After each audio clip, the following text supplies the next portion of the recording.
The Blue Bucket Mine is the most celebrated and publicized mine in the Pacific Northwest. From over 100 years of publication and one of the first video games in public schools, the story of the lost Blue Bucket Mine has captivated the imagination of almost every person who's ever heard it. It was an overconfident mountain guide and an errant wagon train in Oregon's early pioneer days that could be credited with sparking one of the greatest gold rushes in American history. In 1845, Stephan Meek offered to guide 800 people in 200 wagons on a shortcut across the eastern Oregon wilderness. Shortly after the party sighted Fremont Peak on the North Fork of the Malheur River, now known as Castle Rock, Meek was absolutely lost.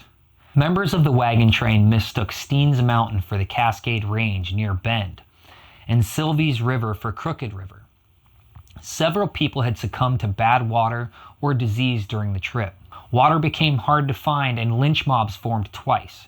At this point, a few loyal members helped hide Meek and his wife. Meek and his wife, as soon as they could, fled for their own safety. Meek and his family were gone when members of the wagon train found the now ultra-famous gold nuggets. Gold wouldn't be discovered in California for 4 more years. So not only was nobody in the wagon train expecting to find gold, they most likely wouldn't know what it was even if they saw it. There are many versions of this discovery story. In one version of the story, 3 men went searching for their oxen and brought back 15 to 20 pebbles they had found in a stream. Several seasoned men said they were copper. A woman named Fisher kept 1 pebble, but didn't find out it was gold until after the 49ers hit it rich in California. In one of the stories, children looking for berries found the gold nuggets. In another, a blacksmith put a nugget on an iron-rimmed wagon wheel and easily hammered it flat. Each company in a large wagon train painted their buckets, axes, shovels, and tools a color in order to match their company. The nuggets were discovered by the Blue Company. Whether or not the gold nuggets were found by members of the Meek wagon train, news about their discovery had not been made public for several years. More importantly, they didn't know where they were at the time of the actual discovery. The wagon train finally reached the Dalles in October 1845, and most of the settlers continued on to the Willamette Valley. The word about the gold find was out by 1851, when a party searching for the lost immigrant mine, as it was called then, found evidence of the wagon train on the Wagon Tire Mountain. 3 years later, Benjamin Herron, a member of the lost wagon train, led a search party that was driven away by Native Americans. In 1857, James McBride, another wagon train member, left his home in Eureka, California, and led a search for the creek where the nuggets were found. He returned the next year without any success.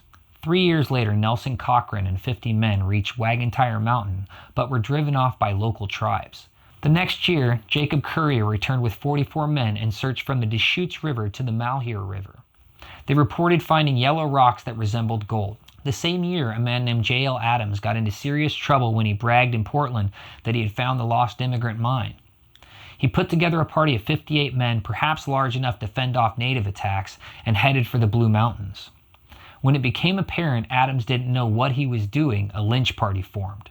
But the party ended up giving him the boot and started on for home. On the way, they hit gold in Griffin's Gulch, setting off the gold rush near Baker City. In 1862, Tom Turner led the group out of Willamette Valley to find the lost mine, and ended up finding gold instead along the Boise River. The next year, Michael Jordan, not that Michael Jordan, led 29 men in a search of the Ohi Mountains in Idaho. They never found the legendary site, but they found gold along the Jordan River and established the Silver City District. It was prospectors in search of the Blue Bucket Mine who discovered gold in Canyon Creek, Dixie Creek, and Griffin Creek in 1862. This drew thousands of people to Canyon City, Prairie City, and Auburn in search of gold. Stephan Meek got himself some gold fever in 1868, leading 30 men on what was later characterized as a wild goose chase. In 1885, a letter in the Oregonian newspaper set off mass speculation. Letter after letter came in with various and new accounts of the lost gold mine, which by that time had become known as the Blue Bucket Mine. In 1890, a prospector named White found the grave of a woman from the lost wagon train who died along the South Fork of the Crooked River. But she had died before the nuggets were found, and he ended up searching in the wrong direction. That led to the gold rush at Rattlesnake Creek. Charlie Brown, not that Charlie Brown, a Canyon City celebrity and founder of the Grant County Historical Museum, joined a search party in 1897. They found relics they believed came from the lost wagon train between Immigrant and Silver Creeks. Decades later, Brown claimed the Blue Bucket Mine was either in Canyon Creek or Spanish Gulch. The search for the Blue Bucket Mine continued into the 20th century. A group of prospectors from Spokane, Washington claimed they had discovered the site near Dale in 1936. Near Dale, Oregon, in September of 1936, R.H. Russell of Spokane, along with Franz Heilberg, C.W. Curl, and Bart Chrisman, struck gold 16 miles east of Dale in the Blue Mountains of eastern Oregon. During the summer of 1936, Heilberg and his brother had set out with $50 in their pocket to meet up with fellow prospectors Curl and Chrisman. Curl and Chrisman had been searching for the Blue Bucket mines their entire lives. According to Russell, the mine near Dale was producing a great deal of gold. A team including 10 workers in 6 or 7 weeks had dug out 50 sacks weighing 150 pounds apiece. They were hauled to a smelter in Tacoma for processing. The gold at the time was valued at $210,000 per ton, and Russell said the mine was being guarded night and day. If you're pulling out a ton of gold of anywhere, you're definitely going to pay to have that guarded. If your guards aren't going to rob you for it, jeez. Russell was quoted in the local newspaper, "This sounds like a dream, but it's true." Russell was in Pendleton gathering truckloads of lumber and supplies to establish a permanent camp at the mine. So many people have been infatuated with the Lost Blue Bucket Mine story. Even as late as the 1930s, the mid-1930s, there were multiple groups of people that thought they'd discovered the lost mine right around the same time. Like right about the same time as this story I just told you, there's this fantastically detailed newspaper article I found on an Oregon geology website, and I'll show you that right now. Blue Bucket Mine, Lake County Examiner, April 28, 1960. Group believes fabled site found in Lake County. Written by Leslie Shaw. 115 years ago this fall, a lost wagon train en route to the Willamette Valley found gold in eastern Oregon. Since that time, there have been many searches for the Blue Bucket Mine. Many legends, stories, and tales have been told and written about it. This week, a group of Washington and local people report that they are confident they have found the Blue Bucket and their location is in Lake County. They have staked claims on the area, named them the Blue Bucket Group, and their exploration so far has shown them a few colors of gold and one piece about the size of a match head. However, in accordance with a set of information handed down by a member of the T-Vault wagon train, this group did not expect to find much gold. Contrary to many other stories and legends about the mine, the group includes Mr. and Mrs. D.H. Pierce of Hoodsport, Washington, Mr. and Mrs. Lynn Tomlin of West Side, Mr. and Mrs. Marvin Weatherly of Lakeview. Another man, Roy Couch of Lakeview, also has staked claims. The location is on Hogback Road north of Plush, where a set of terrain and other natural aspects appear to bear out points they were told to look for by an ancestor of Mrs. Pierce. These points include the only group of juniper trees for miles around, a stream running south, black rocks in a stream bed, 3 graves a day's travel apart, about 12 miles for an ox team, to the northwest of the site, a sandy place in the stream bed where the wagon party would have dug for water. Since finding in March the site of what they believe to be the original Blue Bucket, the searchers have found what they believe to be graves of 3 people about 12 miles apart along what well could have been the lost wagon train's route north. Locations of these graves were kept confidential to prevent curious people from digging there. The search party has not dug into any of the grave sites, believing that if digging is done, it should be supervised by the Oregon Historical Society, which would have a legitimate purpose in establishing the route of the lost train. Their data source, Mrs. Pierce's story of the Blue Bucket discovery, came down to her from her grandfather, James Miller Allen, who was the sergeant on the wagon train commanded by W.G.T. Vault. Allen's son, Cypress Albert Allen, 2 years old at the time, also was on the train. In later years, Cypress Albert Allen passed his father's story of the 1845 events along to his niece, Miss Pierce. The father of Mrs. Pierce, Ellen Ethan Allen, was the youngest of 10 children born to James Miller Allen after the party arrived in Willamette Valley. According to Miss Pierce, T-Vault wagon train left St. Joseph, Missouri in the spring of 1845. Headed for Oregon, it consisted of 61 wagons, 300 persons, and 1,500 head of livestock. Organized as a military immigrant train, it had W.G.T. Vault as commander, John Waymere as lieutenant, and James Miller Allen as sergeant.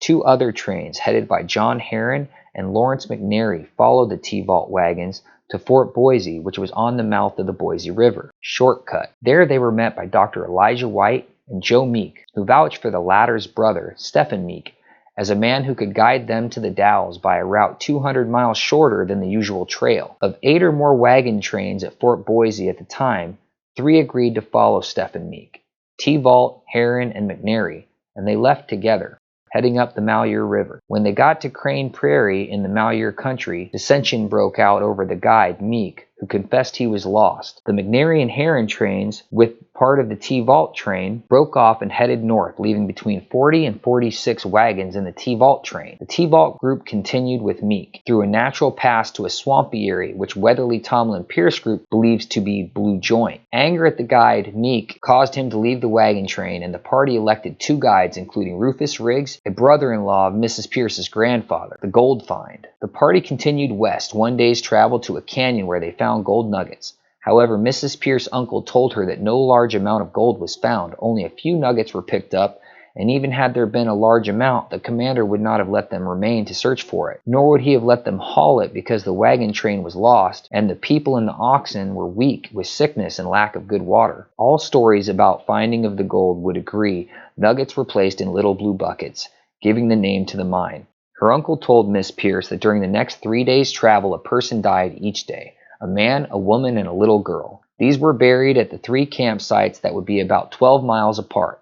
Landmarks. In leaving the gold site, he said the wagons kept their route lined up with 2 iron peaks behind them and Wagon Tire Mountain ahead of them. She and her group believed that the wagon party called Wagon Tire Mountain what is today called Big Juniper. If so, 2 iron peaks on the north edge of Coyote Hill would line up with Big Juniper. In a few days, the T-Vault wagons crossed the trail made by a larger party, Herron and McNary, and shortly rejoined them. Miss Pierce said that none of T-Vault's party ever returned to look for the gold, but members of Herron and McNary trains did later guide search parties. She said that in 1845 about 3,000 people came west with various wagon parties by various routes, but by 1950 it had been estimated that at least 1/3 of the 3,000 had claimed to have been in the party which discovered the Blue Bucket. Wide search. There have been searchers for the Blue Bucket for 115 years, mostly in Malheur and Harney County and up toward Crooked River, but many stories have placed the mine in wider areas, including Nevada, California, and Idaho. The present group of searchers is not the first to have looked in Lake County, contending that the lost wagon train swung farther south and west than has been usually conceded.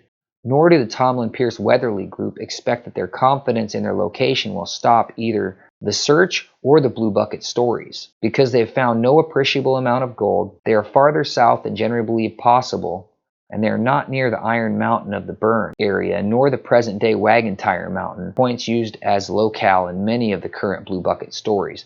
But according to the story Miss Pierce received from her ancestors, she was to look for certain things. Signs to look for: a creek running south containing black rocks and the only stand of juniper trees for miles around, a sandy spot in the creek bed where the immigrants dug for water and found a few nuggets. The spot would be a day's trek west from a camp made in the swamp area, identified by this group as the vicinity of Blue Joint Lake.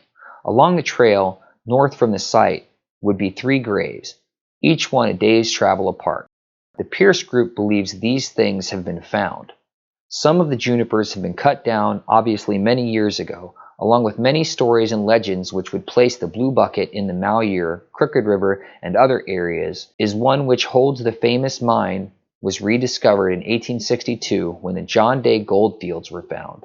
Helen B. Rand, in an article, Gold in Oregon's Settlement, in the May 1959 issue of the Oregon publication of the Oregon Department of Geology and Mineral Industries, states, John Day?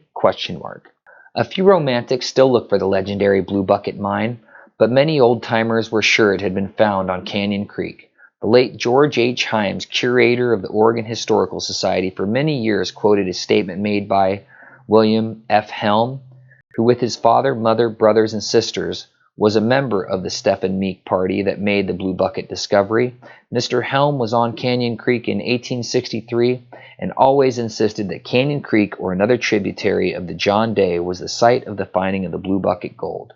Support is given this by letters from pioneers writing to the Oregonian newspaper in the spring of 1919 who agreed that the location of the fabled gold was along tributaries of the John Day. Today, being 2021, or whenever you happen to be watching this video, we can be pretty sure that the actual lost Blue Bucket Mine is probably not lost anymore. It's probably just not actually named the Blue Bucket Mine. There are mines that are named the Blue Bucket Mine. Who knows if they got the right one? The reality is that it was never even a mine to begin with. It was just a discovery. It was either a couple of kids or a couple of people that had found a couple of really awesome gold rocks, and apparently they could have found a whole lot more. Somebody else ended up getting rich, and in reality, a whole lot of other people ended up getting rich just off of that story. The story drove people to go out and look and hunt and not just find that discovery, but a whole bunch of other discoveries, creating a whole bunch of other towns, boom towns, prospecting towns, and even towns and cities that are there still today.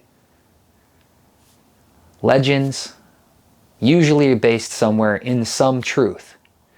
And it's for sure that there was a lot of gold that was found because of the truth in the Blue Bucket legends.